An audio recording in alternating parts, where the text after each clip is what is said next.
देखो मैं USD to INR conversion में बता रहा हूँ। इंडिया में आईफोन्स की मैन्युफैक्चरिंग नहीं होती तो कस्टम ड्यूटी और इंपोर्ट चार्जेस ऐड होके इन डिवाइसेस की कीमत में 20 to 40% का इंक्रीज हो सकता है। अब इस प्राइस लिस्ट का अंदाजा तो देखो आपको पहले से ही शायद लग चुका होगा।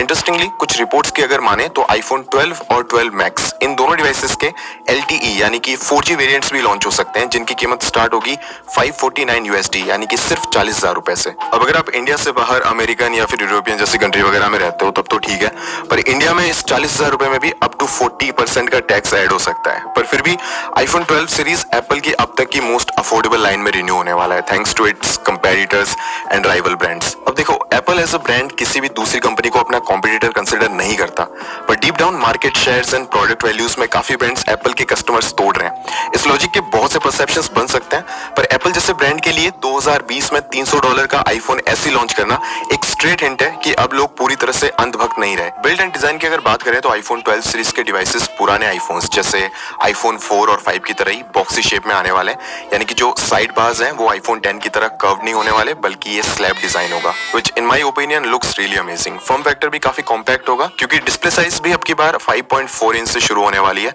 आईफोन 12 की डिस्प्ले 5.4 इंच रहेगी, यानी ये इस सीरीज का सबसे छोटा डिवाइस होने वाला है।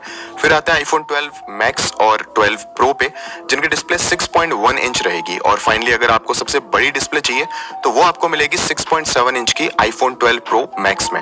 एक और गुड न्यूज ये है कि इन सभी मॉडल्स में आपको OLED डिस्प्ले मिलेगी। ये पैनल जो इन डिवाइसेस में यूज हो रहे हैं ये सैमसंग की तरफ से आने वाले हैं। आईफोन 12 प्रो और प्रो मैक्स इन दोनों डिवाइसेस में आपको हाई रिफ्रेश रेट यानी कि 120 हर्ट्ज की प्रो मोशन डिस्प्ले देखने को मिल सकती है। एंड आई होप कि आईफोन 12 के सभी मॉडल्स में base resolution full HD plus at least मिले ही मिले, क्योंकि आईफोन 11 की जो 720p पैनल का डिस्प्ले है वो सच में बहुत ज्यादा घटिया है। 120 हर्ट्ज आजकल देखो हर फ्लैगशिप का एक मिनिमम बेंचमार्क बन चुका है, पर आईफोन का क्या है ना कि देखो अगर वो 120 हर्ट्ज का पैनल दे दे और फिर यूजर कंप्लेन करे कि ये लाइक फास्ट रिफ्रेश रेट का पैनल बैटरी बहुत जल्दी ड्रेन कर रहा है, तो ये यूजर एक्सपीरियंस को अफेक्ट करता है। और इस हाई रिफ्रेश रेट पैनल के लिए बैटरी में भी इनफ गूदा होना चाहिए, विच डेफिनेटली दे विल इंक्रीज। बाकी जो नॉच है वो थोड़ी सी श्रिंक हो जाएगी और इससे डिस्प्ले का रियल स्टेट भी बढ़ जाएगा। टच आईडी मिलने के चांसेस भी बहुत कम है, चाहे इन डिस्प्ले ले लो या फिर साइड माउंटेड। फिंगरप्रिंट का होना फिलहाल एक एक्सेप्शन है। अभी रिसेंटली कुछ रूमर्स भी आ रहे थे कि आईफोन 12 सीरीज में चार्जर और ईयरफोन्स नहीं मिलेंगे। रीजन उन्होंने ये बताया कि इससे वो प्राइस को थोड़ा मिनिमाइज कर सकते हैं। अब देखो मेरे इस बारे में दो ओपिनियंस है। पहला तो ये कि एप्पल इस रूमर को खुद फैला के कंट्रोवर्सी में आना चाहता है ताकि हाइप बढ़े, और दूसरी बात जो अडेप्टर आपको इस फोन के डब्बे के अंदर मिलता है ना वो बिल्कुल आपको वैसे भी एक फास्ट चार्जर अलग से खरीदना पड़ेगा, या ऑलरेडी आपके घर में एक चार्जर पहले से ही होगा, भाई बहन चाचा मामा किसी का भी, आप वो यूज कर लेना। अब आईफोन 12 सीरीज में आपको मिलेगा इनका अपना A14 बायोनिक चिप जो 5 नैनोमीटर टेक्नोलॉजी पे बेस्ड है, और इनका ये नया CPU A13 बायोनिक से 400 मेगाहर्ट्ज हायर क्लॉक स्पीड पे रन करेगा, which makes the A14 13% faster. And Apple इसमें X66 5G मॉडेम यूज करने वाला है, तो 4G वेरिएंट्स को छोड़ के चारों डिवाइसेस 5G रेडी होंगे। कैमरास की अगर बात करें तो देखो आईफोन 12 और 12 मैक्स में डुअल कैमरा सेटअप होगा। ये camera setup 12 megapixel at f1.8 wide and secondary 12 megapixel at f2.2 ultra wide lens के साथ आएगा। आईफोन 12 प्रो और प्रो मैक्स में आपको क्वाड रियर कैमरा सेटअप मिल सकता है, जिसमें third module 12 megapixel at f2.2 का टेलीफोटो लेंस होगा, और fourth sensor 3D time of flight sensor होगा बेटर डेप्थ डिटेक्शन के लिए। कैमरास का जो अपग्रेड है वो मेजरली आईफोन 12 के प्रो सीरीज में मिलेगा।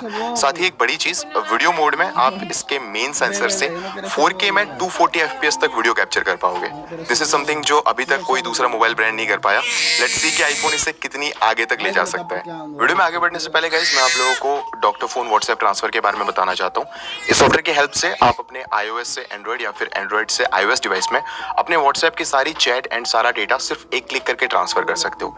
अगर आप डॉक्टर फोन का जो व्हाट्सएप ट्रांसफर टूल है अगर आप इसे पहले से ही यूज करते हो तो आपको इसकी अपडेट सेटिंग में एक नया फीचर मिल जाएगा, जिससे आप अपने व्हाट्सएप के बिजनेस अकाउंट को भी अपने iOS से एंड्रॉइड में या फिर एंड्रॉइड से iOS में डायरेक्टली ट्रांसफर कर सकते हो। आपको बस व्हाट्सएप ट्रांसफर में जाना है एंड यहाँ से आपको अपने जो दोनों डिवाइसेस हैं उन्हें कनेक्ट कर लेना है। कनेक्ट करने के बाद जैसे आप ट्रांसफर पे क्लिक करोगे यहाँ से आपको एक सोर्स डिवाइस लेना है और एक डेस्टिनेशन डिवाइस लेना है, और बस आपको ट्रांसफर पे क्लिक कर देना है। एंड आपकी जो सारी व्हाट्सएप की चैट है एंड आपका जो व्हाट्सएप का सारा डेटा है वो बिना किसी झंझट के सिर्फ एक क्लिक में कुछ ही सेकंड में सारा डेटा ट्रांसफर हो जाएगा। इस सॉफ्टवेयर की लिंक मैंने डिस्क्रिप्शन में दे रखी है, तो अगर आपको ये पसंद आए तो आप वहां से इसे डाउनलोड करके चेक कर सकते हो। अब गाइस आईफोन 12 सीरीज के बाकी कुछ फीचर्स की अगर बात करें तो आपको इसमें लेटेस्ट iOS बिल्ड 14 मिलेगा आउट ऑफ द बॉक्स।